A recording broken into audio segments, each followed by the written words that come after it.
if I was Cruise's CEO at that time, I would have probably been extremely honest, extremely transparent of what happened upfront. The minute that happened, disclose everything to our DMV regulator right off the bat, sit in their office and say, hey, this happened.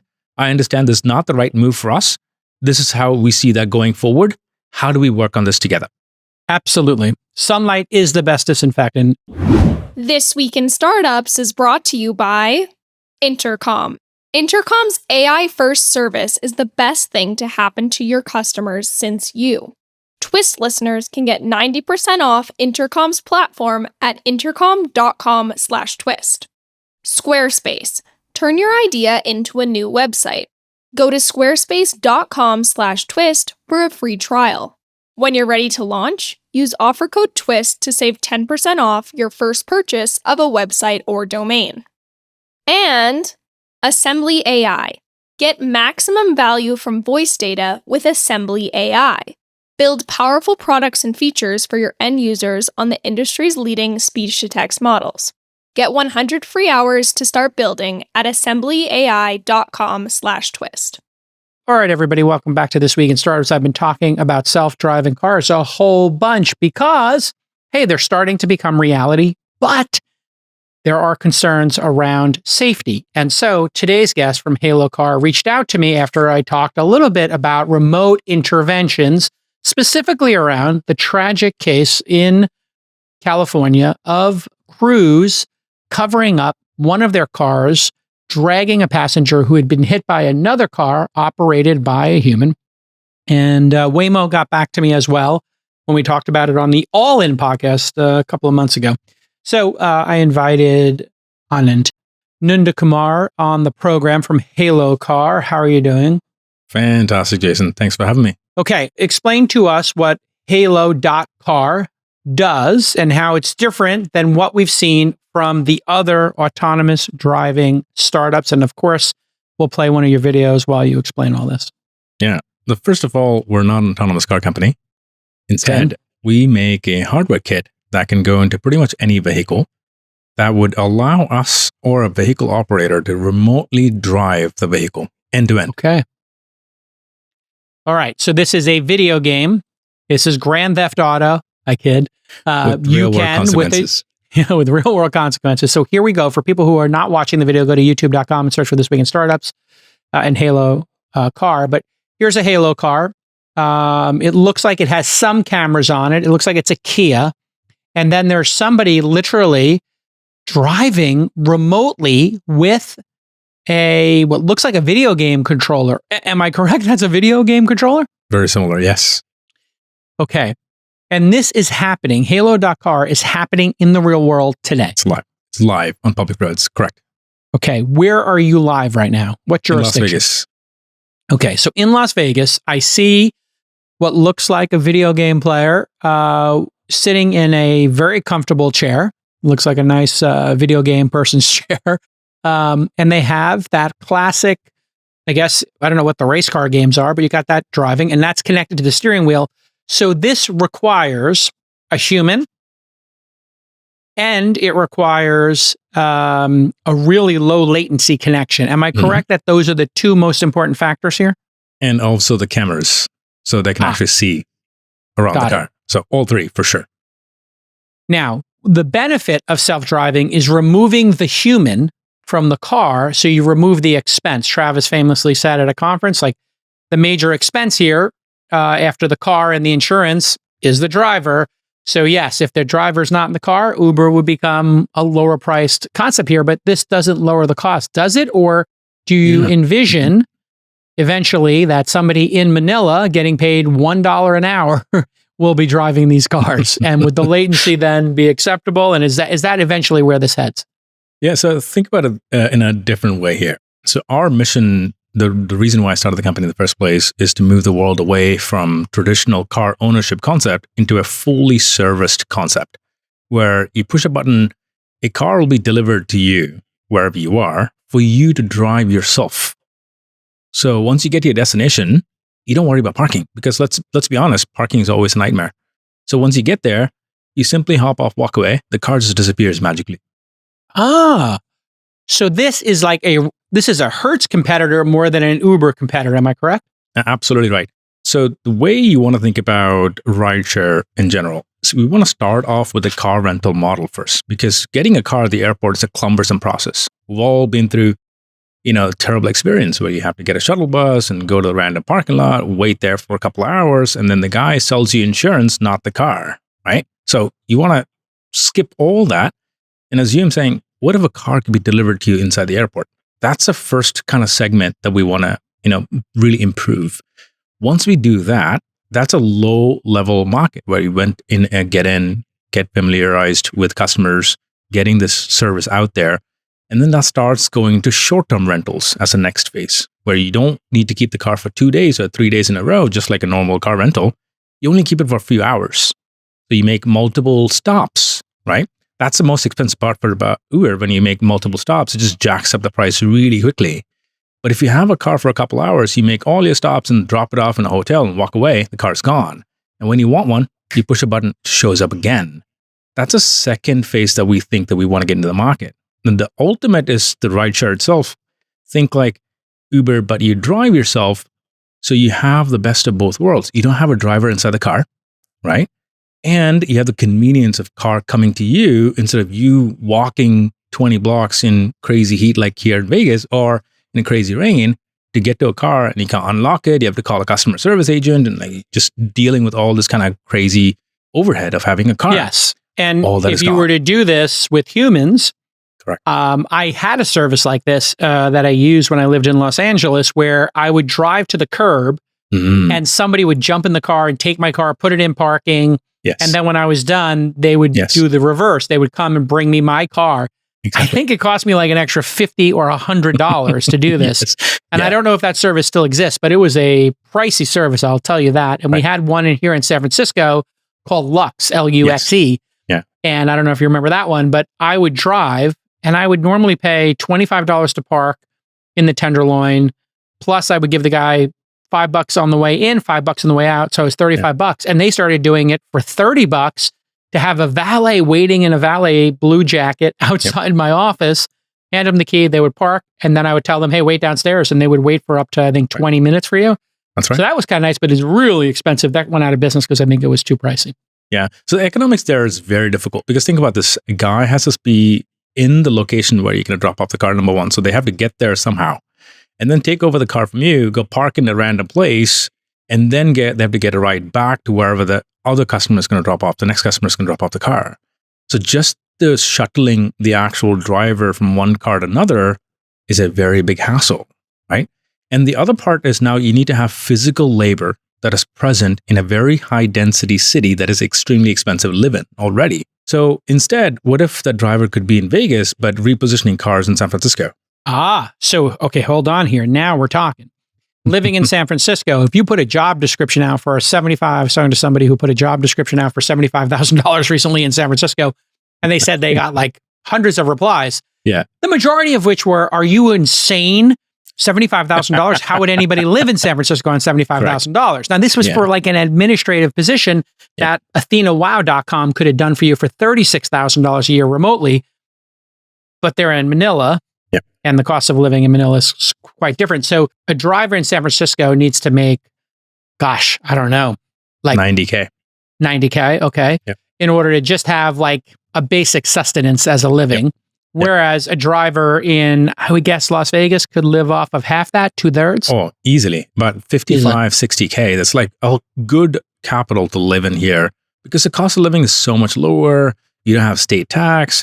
And it's such a good place to live. It's a smaller city compared to like a high density city like San Francisco. That's why we believe that remote driving option could be leveraging American jobs that are here in America so we can actually very efficiently reposition vehicles. That's one of the reasons, right, where you want to move labor into a very affordable environment. The second point where I think that we're going to be leveraging is a single remote pilot can now multiplex into a fleet of vehicles. Oh, say more. Okay. So like, for instance, now you're driving a single car. So they literally push a button, connect to a vehicle and move that to a customer and end that job. The minute they end the job, another job is queued in the background. So it's a totally different car. It could be in a totally different city. So now think about this in an 8-hour shift, they're repositioning 50 cars.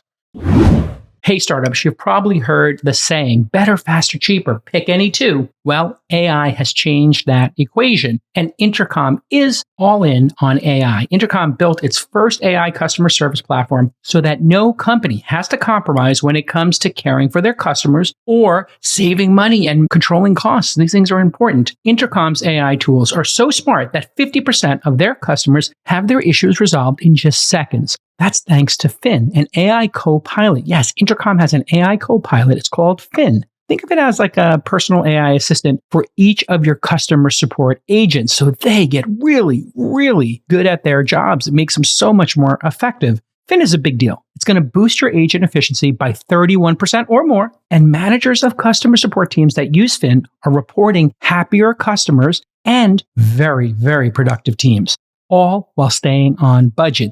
That means when it comes to faster, cheaper, and better customer support, you can pick all three. No sacrifices. And that's all thanks to Intercom's AI-first software. So if you're an early stage startup, if you're a high growth startup, you're going to get access to Intercom at a massive 90% discount. That's right, 90% off, because Intercom and the team over there love startups and innovation as much as we do. So go to intercom.com/twist to apply. Or if you prefer, you can just do an email at startups@intercom.io. All right, so this makes a lot of sense. If you drop off the car, you pick it up at the Vegas airport, now all of a sudden my screen goes bing, and now I'm in a new car in a parking lot somewhere, and I'm driving it to a residential home. A studio apartment in Vegas, $900 a month, a 1-bedroom, $1,100 a month, 2-bedroom, you get the idea. A studio in San Francisco, probably $2,500, a 1-bedroom, probably $3,500, 2-bedroom, probably $5,000. So the cost of living is probably roughly a third in Vegas. And so you specifically mentioned, hey, this is for American jobs. Well, America's got the lowest unemployment of our lifetime. Are you able to find drivers? And then what do you think you'll wind up paying the drivers? And would you allow them to do this from home, or do they have to come to a facility? It looks like they're in a facility right now, obviously, because you're in beta. But eventually, could somebody be doing this from home? Absolutely. That's the whole vision for us in the future. For start off, there are plenty of folks that are unhappy with their current jobs, that are getting paid very low wages, not very happy because they don't have a future or career path to go accelerate themselves. What we're doing is very different. Think of like an Uber driver that is stuck in a car, dealing with crazy customers all day long and putting wear and tear in their cars, putting miles in their cars. Instead, if they just sit in a AC office, 9-to-5 job, full pay, healthcare, you have all this advantage. Now you can actually just move cars around without dealing with crazy customers. Amazing. So you see this as a $20, $30 an hour job working from home or something eventually? Exactly. Like that. Yes. Something like that. Something like that. Exactly. So next phase where we're going is full VR. So we just want to ship them a kit. So you can sit home and drive a car. The inspiration actually came from my mom way back in India. We don't come from a rich family. We come from a very, very poor family. And my mom used to do medical transcription way back in the day. I remember that was like a very big deal. We would ship paper or faxes, digitized paper, all the way to India for legal and for healthcare. And they would do data entry, right? That was like a major in the 80s and 90s business in India. Yes. Yeah, exactly. And it was very efficient, where what happened instead of shipping paper, they would just ship an audio file. And my mom would have a small little foot pedal where that would do a rewind, play, pause, and forward of the audio clip. So she can sit and type the whole day. And she was making decent living wage off of that. And why can't we do that for a remote pilot, where we can ship a kit, they sit home and reposition cars, especially with sit-home moms that are fantastic drivers, right? Let them make an extra penny here and there, extra buck here and there, sitting home while taking care of kids and family.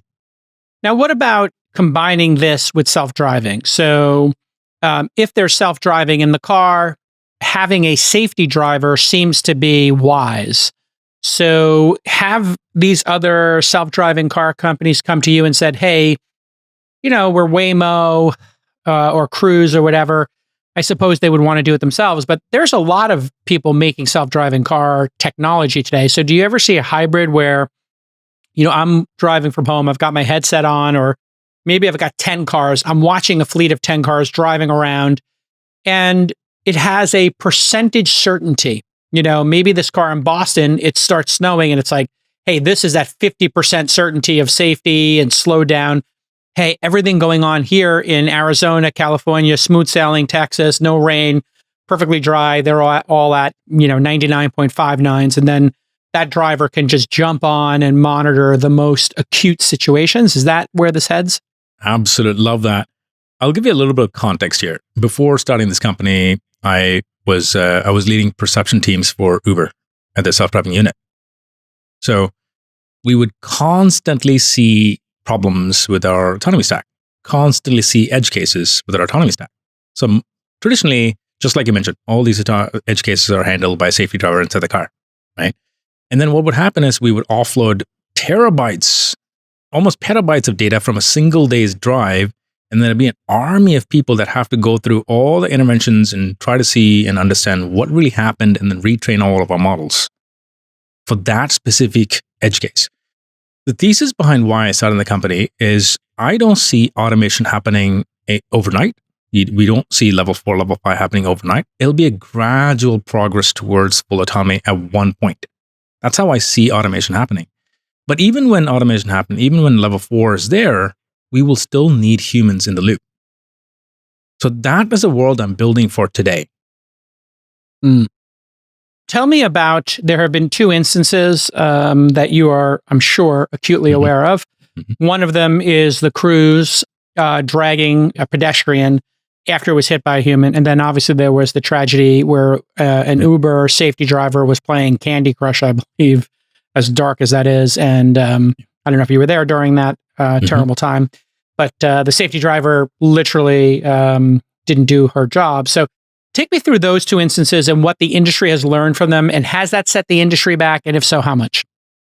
So I was there in Uber times. It was one of the darkest days for us over there. We learned a lot from it, right? It's a very deep situation that happened for the industry. That was a wake-up call for all of us. What we really understood at that moment was there are enormous amount of edge cases that a single sensor would not just solve for. People came out and saying, oh, if you add a LiDAR, it will just solve it. But that was not the case. When we have so many sensors in there, it is all about how do you identify that current object and then push it down to the entire stack. I'm going to go a little bit of a ramble for a second. So I want to talk about 2 different forms of autonomy that's happening. There's a first phase of autonomy, which is there are 4 modules to it: a perception, prediction, motion planning, and vehicle controls. That's a traditional model. That's how Waymo operates. That's how we built it at Uber. And there's a new wave, especially the Tesla's 12.0 release, which is end-to-end deep learning, end-to-end machine learning models. That's where the future will have to go towards, because in the first phase of version 1.0, anytime we see an edge case, you have to take over by a human, collect all the data, and an army of people have to intervene and understand what really happened. What was the stack? Where did it fail? Did the perception fail? Did prediction fail? Did motion planning fail? And then retain those nodes to actually understand that edge case. But this is a complex process. It's extremely heuristical, right? That's why it was so difficult for us to solve for edge cases.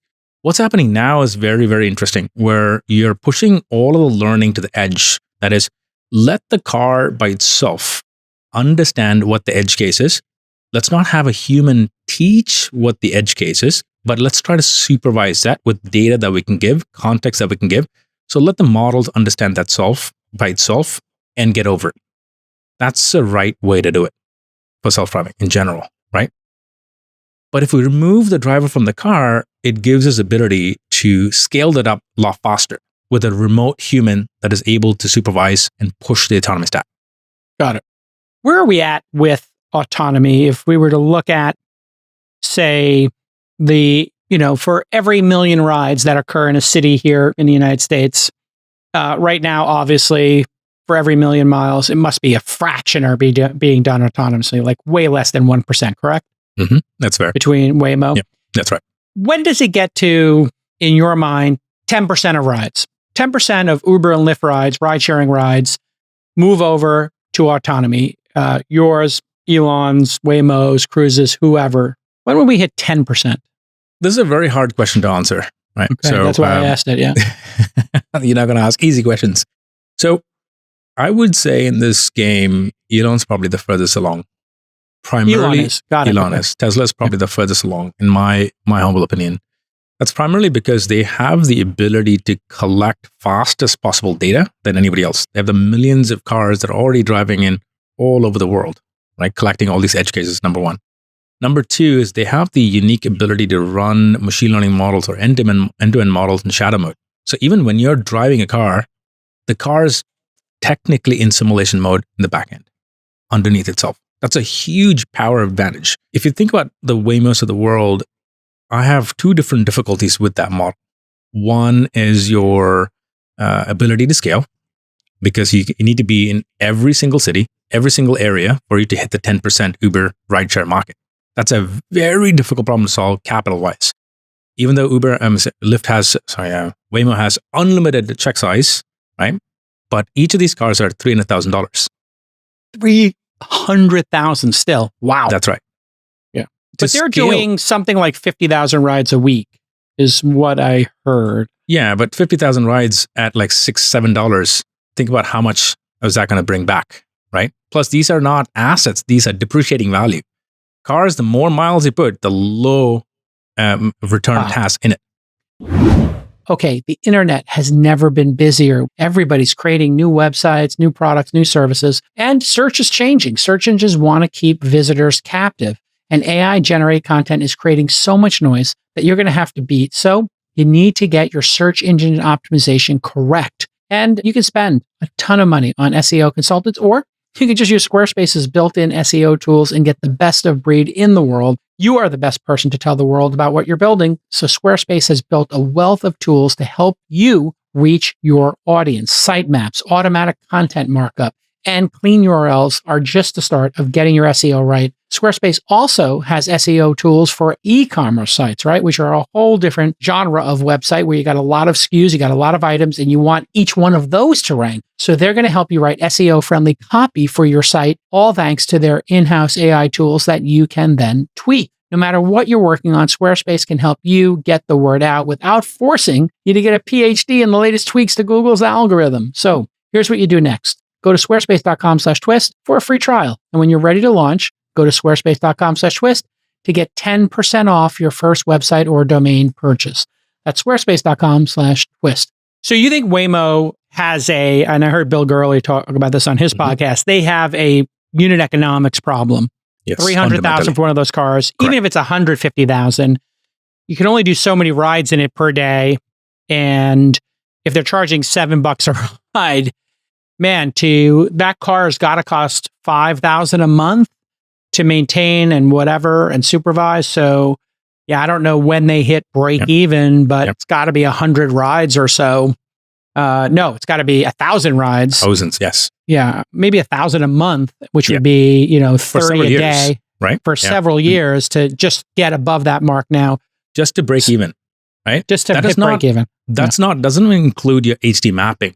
That's a whole can of worms that Explain that can of worms. What does that mean? Yeah. So HD mapping is high definition map, which is they have to have a fleet of high definition sensors collecting massive amount of data to localize each object that you see in a road, like lane lines, stop signs, lights. Which direction is this light facing? What is that light? Is it a left arrow light? Is it a straight light? Is it a green light? Is it a red light? So there's a lot of cost in maintaining that. Massive amount of hundreds of millions of dollars probably a year. For each city, they have to spend hundreds of millions of dollars to map the heck out of it. Really? Wow. That's one. The number two is when cities change, because cities constantly change. When you change a route or put a construction zone in, it's a whole bunch of problems start up. You have to remap everything, redo everything in real time, and have humans that are involved in the back end to annotate every single scenario, every single change. And this is where Elon has an advantage because they've got 1 million cars out there. They put the sensors in every car, whether you buy FSD, full self-driving, or not, the sensors are in there. So they could be in shadow mode. Who knows what percentage are actually recording every trip and doing this, because I would think they have too much data now. Yes. how many times do you need to have me drive up and down the 280 or 101 here in the Bay Area to understand how those things work? Because they don't change all that often. And then there are other things that do change. I know Elon had a quote about remote. Let's play that quote and then get your feedback on the other side. When you take the driver out of the seat for the driverless car, how do you plan to handle interventions? There are interventions that happen where the car is simply gets stuck down a one-way street, whereas with a crazy construction situation, in which case it'll basically phone home and say, help, I'm stuck. We could probably solve a lot of these things just by, remoting into the car and kind of like steering it like a giant RC car.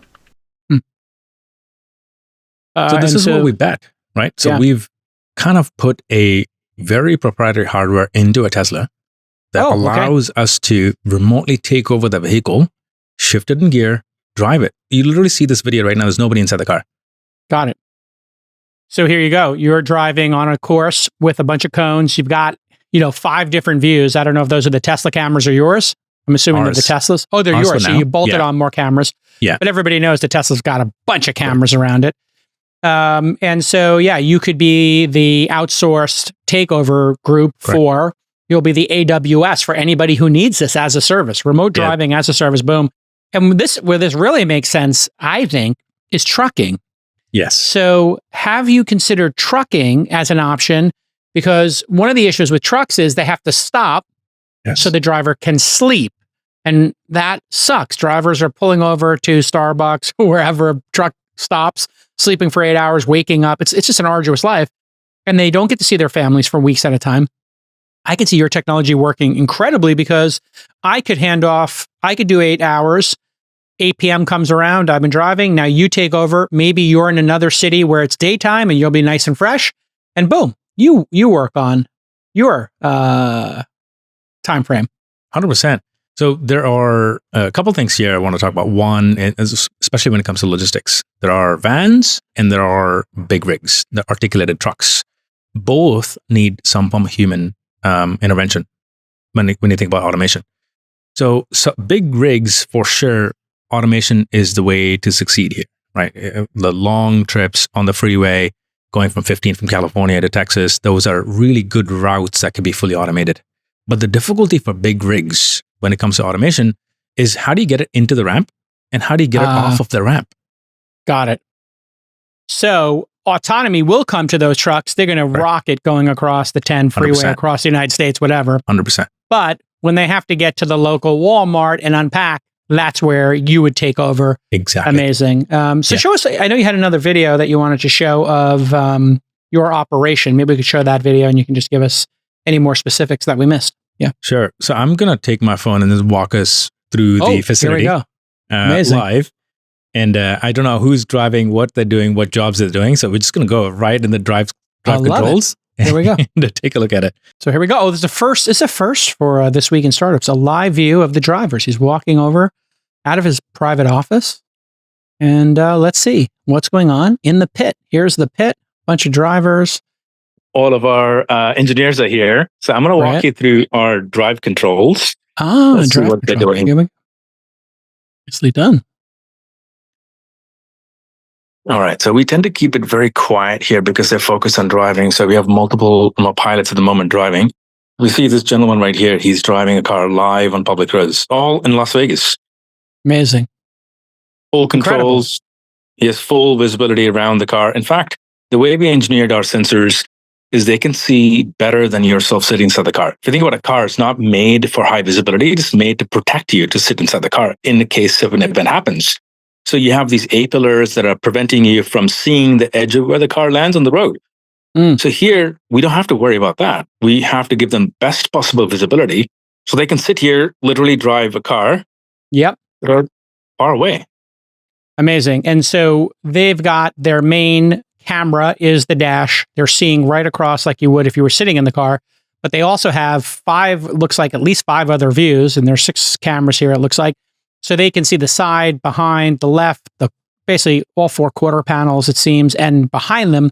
So they theoretically should be able to see somebody who's coming up behind them on a fast motorcycle, or somebody tries to cut them off, or, et cetera, in a way that a human in a regular car would not see.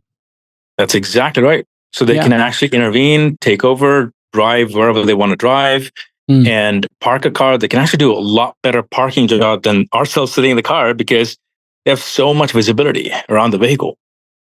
Man, you know what I would tell you? It's interesting. If I could put this in my car right now, today, I would pay you like $20 an hour. And I would buy, I don't know, 20-hour a month subscription, $400 a month. And would love to just have the ability when I'm driving to say, you know what? I gotta check my email here. I'm going to be on the road for 40 minutes. I'm more than willing to pay $1 a minute for somebody else to drive. And I would literally do that. You know, it's kind of like if you have more time than money or whatever, and you want to set up a driver or take an Uber, but here I want my car, and what an amazing opportunity that would be. So are you thinking of going direct to consumer with this? Yeah, Jason, I'm going to take it one step further. Imagine Turo 2.0s. A car could be delivered to you, a peer's car. You go buy a Kia from a local dealer that comes with a Halo trim in it. So you as a customer, you own the car when you want to. And when you don't want to, you push a button, put it in the marketplace. It just goes out earning money. So same as Elon has outlined in his auto thing is, hey, we could all, like Airbnb, like Uber, make a little money with these assets when they're not being used. Absolutely fantastic. 100%. And so tell me about regulation. You're in Las Vegas. They are very pro-tech there. Is there another market you're going to go to next? Have people from, say, MENA or China or Australia? There are some other places where, geographies, jurisdictions where people are pretty pro this technology. What city next, do you think?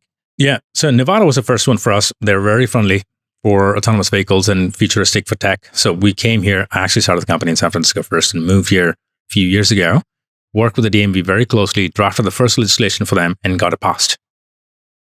So that was a phenomenal win for us, right?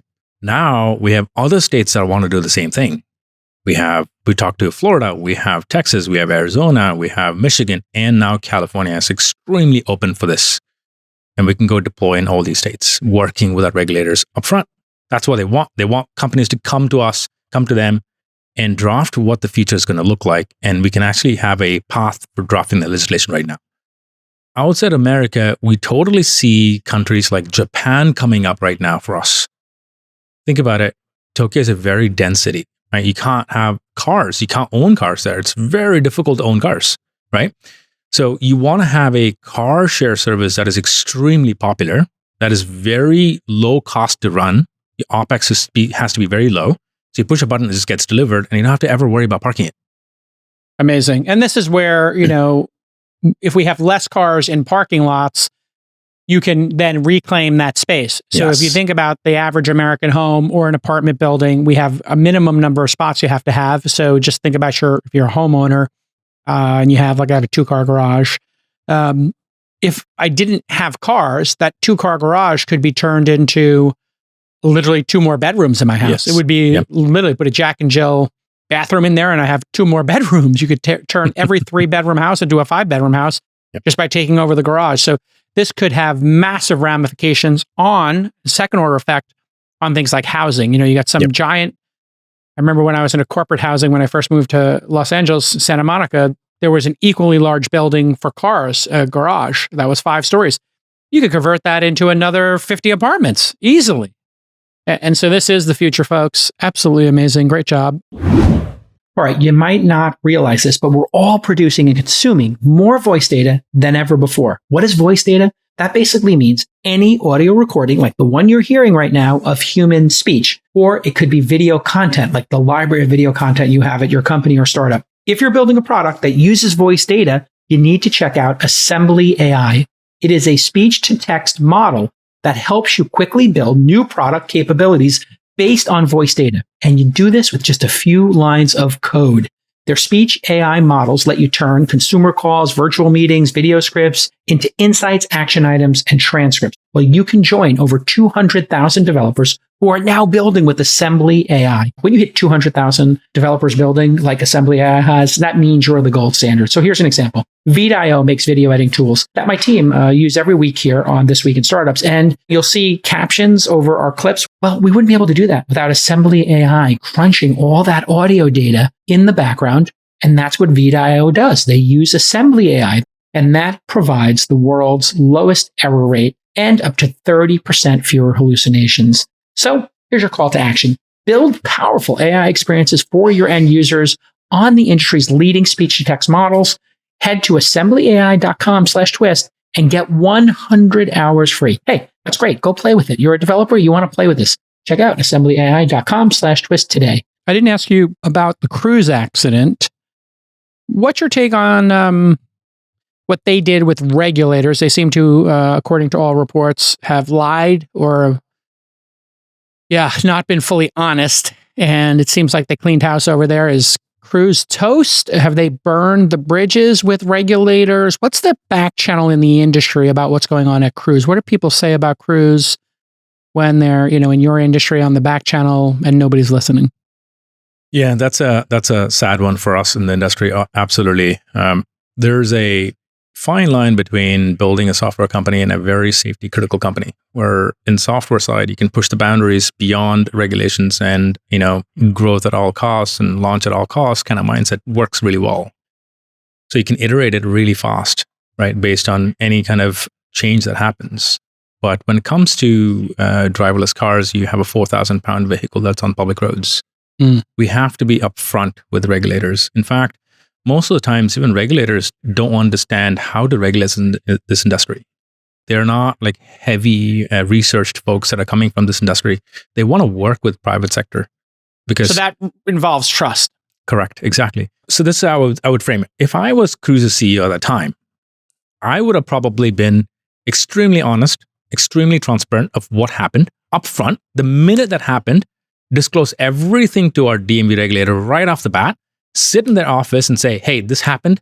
I understand this is not the right move for us. This is how we see that going forward. How do we work on this together?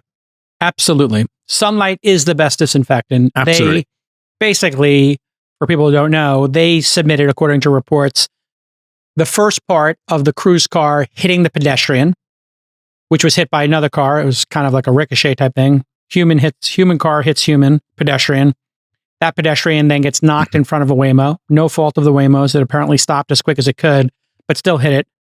But then the car decided to, I think through human intervention, but perhaps not, park itself. When it parked itself, it dragged a human being 20 or 30 feet, according to reports. And then when they submitted the video, they didn't submit the dragging part. Essentially, they lied or they omitted the key part of the video, the key learning. And they cleared house over there since then. And it is part of, I think you alluded to, growth at all costs, dare I say, like Silicon Valley, move fast and break things. This is the ultimate failure of the move fast and break things concept. I think this is where I would probably give credit to Waymo, where they have done a very good job working with the regulators and being upfront and disclosing quite a bit. They had a recent pole dance incident. Let me call it that way. Oh yes. Explain this one, because we have a picture of it too. We'll find on the internet. I saw this. Right. The one of the Waymo cars ran into a pole, and it makes perfect sense of why it would have. It's probably because that pole was not annotated in the HD map, is my guess. I need to know the more data of what had happened, but it actually hit the pole. And you saw there was it's a bit of an accident where the car was not totaled, but the front was completely behind the pole. They had to come and recover the car and tow it and whatnot. But they were very honest about it. They were very direct to the DMV. They disclosed what happened. They said, hey, we've identified the problem. We fixed it. This is how we fixed it. And it won't happen again. My guess is they're now having a team of folks focusing on annotating every pole in that city so the car can navigate around it. Yeah, here's a picture of it for those of you watching. Essentially, when you go down these alleys, it's a little confusing because the poles are supposed to be on the sidewalk with a curb. There is no curb in an alleyway in some cases, but there are telephone poles. This thing just at a low speed hit it. It looks like, a minor amount of damage. And it was on the way to pick somebody up. But there was another one that got in an accident on the road as well. But I think it was another car hitting it. So almost all crashes so far to date have been, to the best of my knowledge, extenuating circumstances. These things generally don't cause too many problems. As we wrap up here, tell me about inclement weather. there's always videos, you'll see 50 people coming around the same turn in Lake Tahoe from the Bay Area without snow tires on, and they're all going to ski, and literally people are standing there watching one car after another slide on the black ice and get in accidents. Will this technology work anytime soon in fog, rain, ice, snow conditions, or is that just like 10 years out? Let me try to distinguish in 3 different ways. First is the automotive industry itself has actually gotten really good at this, where the car can identify a icy track and enable traction or disable traction control based on the condition that it's actually going through. So cars have gotten pretty smart in identifying this, number one. Number 2 is autonomy has to listen into what the car is saying and take that into consideration as one of the inputs outside of just the sensors, right? See what the traction is happening in the wheel, understand that, and use that as one of the inputs on how to handle the environment. The third is when it comes to remotely driven vehicles, humans are much better at handling weird scenarios like this, where we see the dash light going off or traction control. We now know how to handle that. Let's slow down. Let's go to the rightmost lane where things are much more easier to handle, and then slowly get the car crawl back to the base, because you don't want to be operating in a very snowstorm. You want to shut down operations. That's the normal thing to do, because people are not going to be moving around in a very heavy environment like that, right? That's kind of how I would bucket it. Got it. Makes total sense. All right, listen, continued success. If people want to try this, next time they're in Vegas, where do they do? Do they go to halo.car and rent a car from you? Or actually, is it like you have to do Hertz and then you wouldn't know? No, actually, how do I try this? I kind of want to do a shameless plug here. Please plug away. You earned it. You gave me the solid 40 minutes. Plugs are welcome. We are pro tech, pro capitalism here. So, Halo Car is now we're a B2B company. We work with our customers that are car rental companies, car share companies, logistic providers. So our goal is to stack their fleet with our proprietary tech and enable them to remotely drive their own vehicles and their own fleet. So if you are a rental car service, yes, small, big, medium, or if you were GetAround or one of those, GetAround automatically does like opening and closing of doors, I think, remotely. Right. Hey, here's the next phase. We're going to be able to drive it. Continued success. Everybody go to halo.car, and we'll see you all next time on This Week in Startups. Bye-bye.